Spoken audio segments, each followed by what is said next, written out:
काही होऊ शकते आणि त्याला तुम्ही जबाबदार असणार. मग मला जे काही मनोजला बोलायचंय, मनोज जरांगे पाटलांनी मी सांगितलंय मला काय बोलायचंय त्यांच्याशी. माझी चर्चा सुद्धा झालेली तब्येतीच्या बाबतीत आणि त्यांनी मला शब्द सुद्धा दिलेले.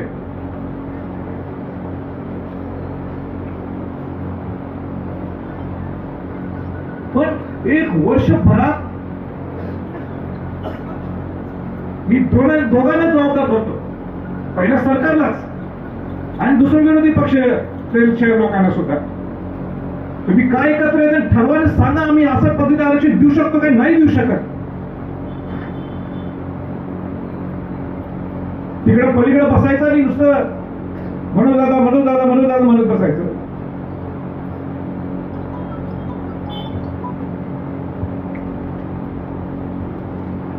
हे काय बरोबर नाहीये. म्हणजे महाराष्ट्राच्या इतिहासात हे पहिल्यांदा एवढं आंदोलन होत आहे तर कोणासाठी? स्वतःसाठी. मी मनोज जरांगेंना माझी कितीतरी वर्षापासून माझी ओळख आहे आणि मी बघितलं की ते प्रामाणिक लढा असतो मनोज जरांगेंचा. प्रामाणिक लढा. आज सुद्धा याचं कारण मला माहित नाही. मी 6व्यांदा 7व्यांदा त्याला भेटायला आलो. पूर्वी सुद्धा आलो होतो, आजही आलोय आणि उद्या सुद्धा येणार. मी सगळ्यांना सांगू इच्छितो, त्या सरकारला सांगू इच्छितो की ज्या राजश्री छत्रपती शाहू महाराजांनी आरक्षण दिलं होतं त्यामध्ये मराठा समाजाचा सुद्धा समावेश होता. आपण जर शिवाजी महाराजांचं, शाहू फुले आंबेडकरांचं नाव घेतो तर या मराठ्यांना सुद्धा न्याय मिळाला पाहिजे. आणि म्हणून पूर्वी सुद्धा मी मनोज जरांगे पाटलांच्या बरोबर होतो,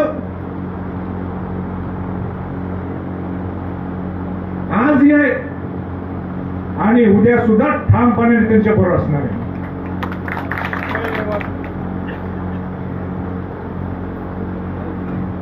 आज बऱ्याच गोष्टी मी बोलू शकतो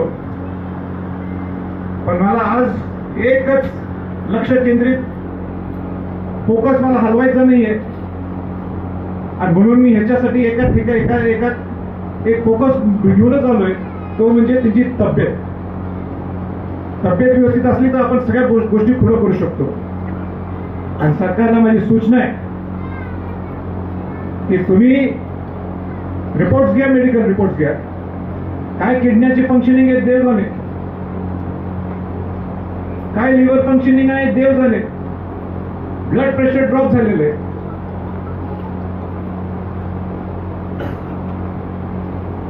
आणि ह्याचा तुम्हाला जराही गांभीर्य नसेल मग उपयोग आहे तुमचा सत्तेत राहून. आणि विरोधी पक्षाच्या लोकांना सुद्धा मला हे सांगायचंय, पूर्वी वर्षभरात मी टपाटप फटाफट इथं आलंय. आता कुठे तुम्ही सगळेजण? तुमची राजकारणाची वेळ आली, विधानसभा आली, म्हणून आता मनोज जरांगे पाटील नकोय, हा मराठा समाज नकोय, हा बहुजन समाज नकोय. हे नाही चालणार, हे अजिबात चालणार नाही. म्हणून आता मी जास्त काय आणि आश्वासन दिले होते हे करतो ते करतो, गुलाल लावून घेतला होता, त्याच्यावर आता काही भाष्यच नाही. म्हणजे मनोज जरांगे पाटलांनी परवा 5 ते 6 मुद्दे तुमच्या पुढे समोर ठेवले, त्याच्यावर भाष्य तुम्ही करायला पाहिजे. सरकारने तर करायलाच पाहिजे का तुम्ही बसलाय सत्तेत.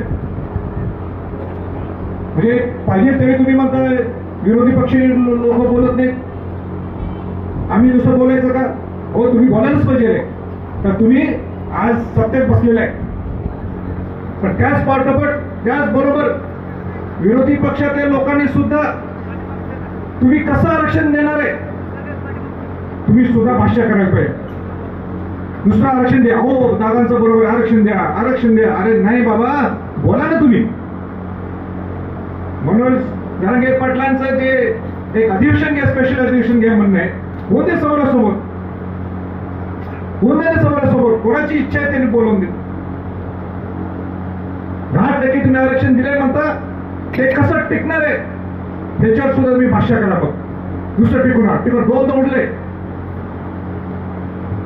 बोलून द्या, दाखवून द्या तुम्ही तिथे त्या विधानसभेच्या पाटलावर सगळ्यांनी. आणि म्हणून ज्या शिवाजी महाराजांनी सगळ्यांना न्याय दिला, 18 पकड जात 12 बलत त्यांना शिवाजी महाराजांनी न्याय दिला. राजर्षी छत्रपती शाहू महाराजांनी सुद्धा सगळ्या बहुजन समाजातल्या लोकांना न्याय दिला. त्यामध्ये मराठा समाज सुद्धा होता.